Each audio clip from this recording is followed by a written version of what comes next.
Di masanya, beliau sangat terkenal sebagai ahli ilmu falak. Keturunan ke-12 dari Sunan Gunung Jati. Jalan Cikarang Cibarusa berganti menjadi Jalan Kiai Haji Raden Ma'mun Nawawi. Sekarang menjadi jalan provinsi ya.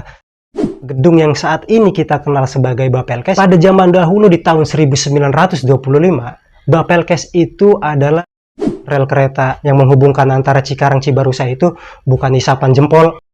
Itu jembatan rel kereta yang ada lengkungan merahnya itu ya. Menurut saya sih agak sedikit mengkhawatirkan ya. Penemuan sumber minyak oleh Pertamina di sekitar Cikarang di Kabupaten Bekasi, tepatnya di daerah Sukawangi Tambelang. Entah itu aspek secara keamanannya bagi ekosistem yang ada di sekitar daerah situ ya.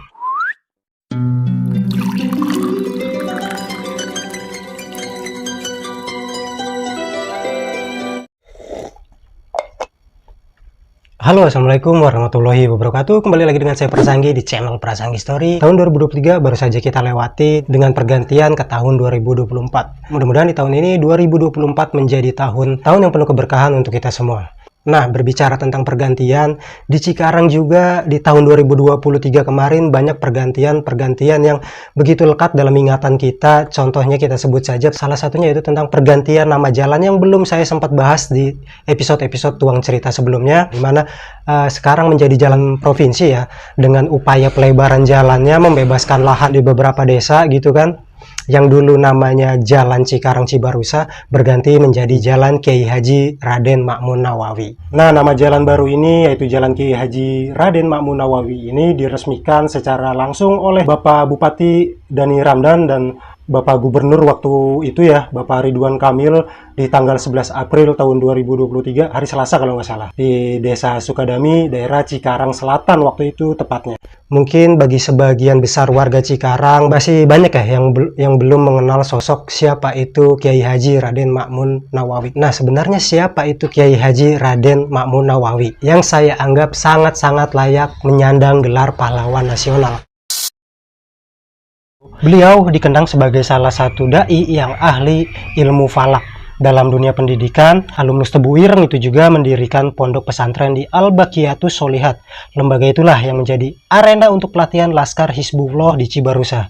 Kini termasuk Kabupaten Bekasi ya, di Jawa Barat. Dari garis keturunan ayahnya, Kiai Haji Ma'mun Nawawi ini merupakan seorang Habib karena nasabnya tersambung hingga ke Nabi Muhammad SAW.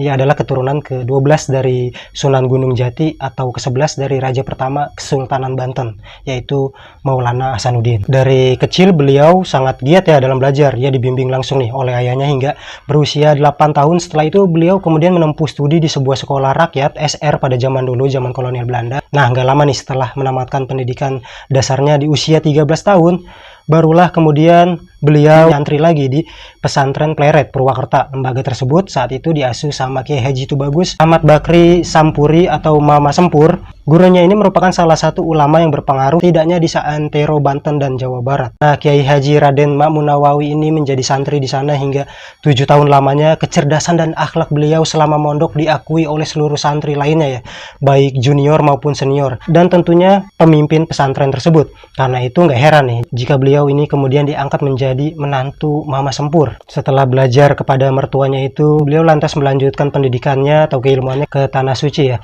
Ia memperdalam ilmu agama di Mekah selama 2 tahun, yakni dari tahun 1937 sampai 1939. Dalam rentan waktu itu, ia belajar kepada 13 mualif atau pengarang kitab. Setelah belajar di Mekah, Kiai Haji Ma'mun Nawawi pulang ke tanah air pada 1940.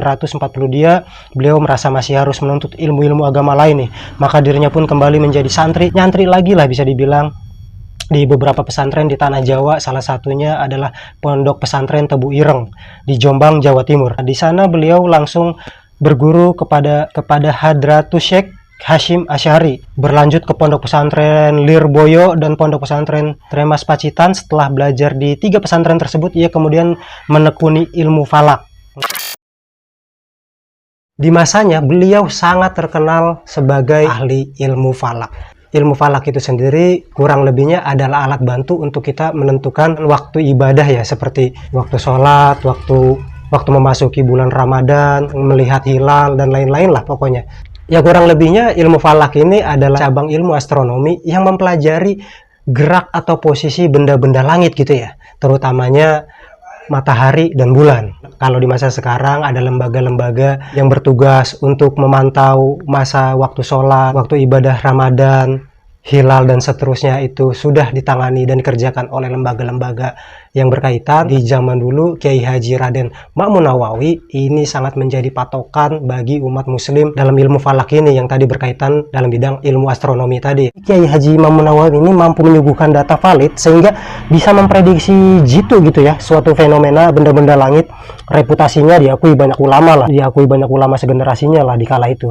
Bahkan pesantrennya pun dikenal sebagai pesantren falak jadinya. Nah, nggak cuman itu nih, di kampung kelahirannya di Cibogo juga memiliki kalender tersendiri ya dalam perhitungan awal bulan dan tahun. Alhasil, kalender ini bisa memprediksi kapan awal bulan puasa dan hari lebaran. Ketika masyarakat lainnya butuh rujukan untuk bercocok tanam, memulai puasa, Idul Fitri, dan seterusnya, maka rujukan utamanya adalah datang dari beliau, dari Kiai Haji Raden Ma'mun Nawawi alias Mama Cibogo ini. Beliau adalah pahlawan, walaupun secara literaturnya sosok beliau belum secara resmi dijadikan sosok pahlawan nasional oleh Kementerian Sosial Indonesia ya. Nah, salah satu upaya untuk mematenkan nama beliau di Kementerian Sosial menjadi pahlawan nasional yaitu dengan salah satunya syaratnya yaitu menamakan jalan dengan tokoh pahlawan tersebut yang kita ingin ajukan. Nah, perubahan jalan Cikarang Cibarusa menjadi Kiai Haji Raden Ma'mun Nawawi ini diharapkan untuk memperlancar upaya menjadikan sosok alim ulama tersebut, Kiai Haji Raden Ma'mun Nawawi, menjadi pahlawan nasional untuk negeri ini ya. Saya sendiri sangat setuju, sangat sepakat karena perjuangan-perjuangan yang beliau sudah lakukan dirasa layak beliau disematkan gelar pahlawan nasional. Nah, kurang lebih itulah profil singkat dari Kiai Haji Raden Ma'mun Nawawi yang saya anggap pantas dan sangat-sangat layak untuk menyandang gelar pahlawan nasional. Doa terbaik untuk beliau, sang Habib. Beliau memiliki sumbangsih yang besar dalam memperjuangkan kemerdekaan. Jadi kurang lebih itu banyak banget sejarah tentang Cikarang Cibarusah. Selain tadi pergantian nama Cikarang Cibarusah yang diganti menjadi Kiai Haji Raden Ma'mun Nawawi, Cikarang Cibarusah pun memiliki sejarah panjang. Salah satunya ada, mungkin banyak dari kita sebagian yang belum tahu ya, bahwa gedung yang saat ini kita kenal sebagai Bapelkes yang ada di Lemah Abang itu, yang tepatnya berada di seberang stasiun Lemah Abang itu ya.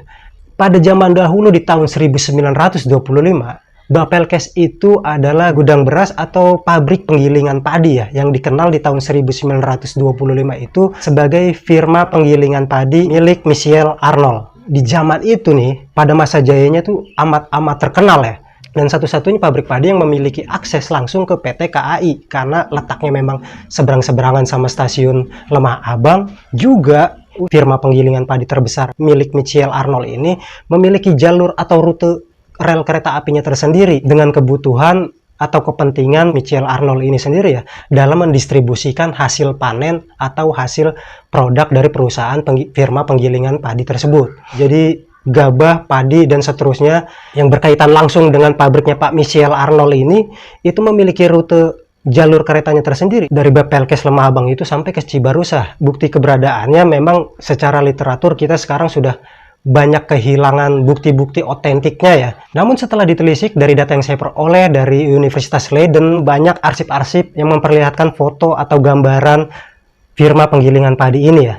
Di sana jelas, walaupun di masa sekarang kita hampir 100% nggak nemuin bukti atau sisa-sisanya rel kereta, stasiun, dan seterusnya itu dari Cikarang Cibarusah, tapi pada arsip ini menjelaskan bahwa keberadaan stasiun dan rel kereta yang membentang sepanjang 30 km yang menghubungkan antara Cikarang Cibarusah itu bukan isapan jempol ataupun cerita dongeng belaka. Nah, terbukti dari foto-foto ini yang bersumber dari Leiden, dan ini kredit untuk Raja Kelir yang sudah memberikan warna pada foto-foto jadul zaman dahulu sehingga kita mendapatkan visual yang berwarna dari foto-foto zaman dulu ini ya. Nah, dari sini terlihat ya, dari tumpukan gabah yang setinggi ini, nggak nyangka juga ya di firma penggilingan milik Michel Arnold ini dulunya menjadi saksi kejayaan Lemah Abang dalam bidang industri. Jauh sebelum sekarang Cikarang itu menjadi kota industri ya, ternyata ya memang dari berabad-abad yang lalu sejarahnya Lemah Abang ini memiliki sejarah industri yang sudah ada dari sejak zaman kolonial Belanda. Nah, ini foto-foto yang bisa kita lihat. Ini adalah tampak dari belakangnya Bapelkes ya, di mana itu adalah aliran sungai, sekarang Sungai Lemah Abang, yang dulunya di zaman kolonial Belanda itu ini merupakan Sungai Cijalu ya, dinamakan Cijalu. Seiring perkembangan zaman, Sungai Cijalu berganti nama menjadi Sungai Lemah Abang yang kita tahu sekarang. Dan itu kalau Anda perhatikan di pojoknya itu ada jembatan merah, itu jembatan rel kereta yang ada lengkungan merahnya itu ya. Sekarang kan lengkungan merahnya itu udah nggak ada, tapi jembatannya masih berfungsi itu ya. Kalau kita lurus lagi ke sana itu kan stasiun Lemah Abang itu ya, di belakangnya lagi itu. Jadi bisa dibilang nama Lemah Abang ini menapaki kejayaannya. Hingga dulu untuk mengenang masa kejayaannya dari tempo dulu, di tahun 1950-an, Lemah Abang ini dalam rangka mengenang kejayaan Lemah Abang ya. Lemah Abang ini sempat dijadikan Kecamatan Lemah Abang, walaupun pejabat-pejabat kita mengganti nama menjadi Kecamatan Cikarang Timur ya. Sekarang Lemah Abang masuk ke Cikarang Timur. Dan menjadi sorotan saya yaitu nama Lemah Abang ini kan sisa-sisanya cuma tinggal beberapa nih. Kita ketahui nama Lemah Abang itu sekarang abadi dalam nama stasiun Lemah Abang tersebut ya. Hampir nggak ada nama Lemah Abang di tempat-tempat lain yang mengabadikan nama Lemah Abang. Ya terbukti tadi ya, pelestariannya yang kurang dari nama kecamatan Lemah Abang diganti menjadi Cikarang Timur. Lalu ada juga Drypot Cikarang yang masuk ke kawasan Lemah Abang itu dinamakan Drypot Cikarang ya. Harusnya kan Drypot Lemah Abang kalau mengikuti geografisnya secara letak di dekat wilayah Lemah Abang tersebut. Nah, unsur pelestarian yang sedikit kurang ini akan nama Lemah Abang ya, menurut saya sih agak sedikit mengkhawatirkan ya. Satu-satunya yang menjadikan nama Lemah Abang abadi ya tadi, satu-satunya bangunan yang masih paten hingga detik ini menggunakan nama Lemah Abang masih dipegang oleh bangunan yaitu Stasiun Lemah Abang. Diharapkan sih ya mungkin ada nama-nama duplikasi di tempat atau daerah-daerah tertentu menjadi Lemah Abang juga ya, untuk mengingatkan bahwa Lemah Abang itu memiliki sejarah yang panjang dan sempat mencapai masa kejayaannya. Kurang lebih kayak begitu menurut saya. Juga bicara tentang tahun 2023 yang lalu, bisa dibilang video ini menjadi kaleidoskop Cikarang, apa saja yang terjadi di Cikarang selama tahun 2023 kemarin ya. Salah satunya tadi tentang pergantian nama Cikarang Cibarusah menjadi Jalan Kiai Haji Raden Ma'mun Nawawi. Lalu kita bercerita tadi tentang sejarah panjang Cibarusah, akan kekhawatiran nama Lemah Abang yang semakin surut eksistensinya karena cuma memiliki satu identitas nama Lemah Abang di bangunan yaitu Stasiun Lemah Abang. Lalu juga ada penemuan sumber minyak atau migas gitu ya oleh Pertamina di sekitar Cikarang di Kabupaten Bekasi, tepatnya di daerah Sukawangi Tambelang. Kemarin juga saya sempat lihat gitu ya, saya jalan-jalan bersama anak istri sempat melihat seperti kilang minyak yang di daerah situ. Ternyata nggak lama muncul beritanya, memang secara resmi itu diberitakan adalah penemuan sumber minyak yang sangat besar Kabupaten Bekasi, dan imbasnya bagi warga sekitar itu sampai ada yang kena gusuran gitu ya. Lahannya dibebaskan, lahan sawahnya di angka 250.000 per meter dikali 1000 meter lebih lah ya. Beliau kurang lebih mendapatkan kompensasi sekitar 1 miliar lebih. Kayak mendadak lah pokoknya. Yaitu rezeki beliau ya. Saya juga tahu sumber cadangan minyak yang sekarang beroperasi sudah mungkin hampir 5 tahun lebih. Seperti kilang minyak di areal persawahan itu ada di daerah Cabang Bungin ya. Kalau kalian main ke daerah Garon, Cabang Bungin sana tuh perbatasan ke arah Karawang itu ya. Itu juga ada ya kilang minyak, ada jenis sumur minyak, sumur bor ya, bisa dibilang kilang minyak gitulah. Yang di sana juga kan karena sudah bertahun-tahun mungkin total cadangan minyak yang di dalam itu kan banyak juga tuh. Menurut kalian apa pentingnya dan dampaknya bagi kita warga Cikarang, umumnya bagi warga Kabupaten Bekasi? Apa saja dampak baik dan buruknya? Diharapkan sih ini manajemennya bisa mengelola ini dengan secara baik sehingga dampak-dampak positif yang bisa ditimbulkan dari penemuan cadangan minyak yang dijadikan sumur minyak di Sukawangi ini ya.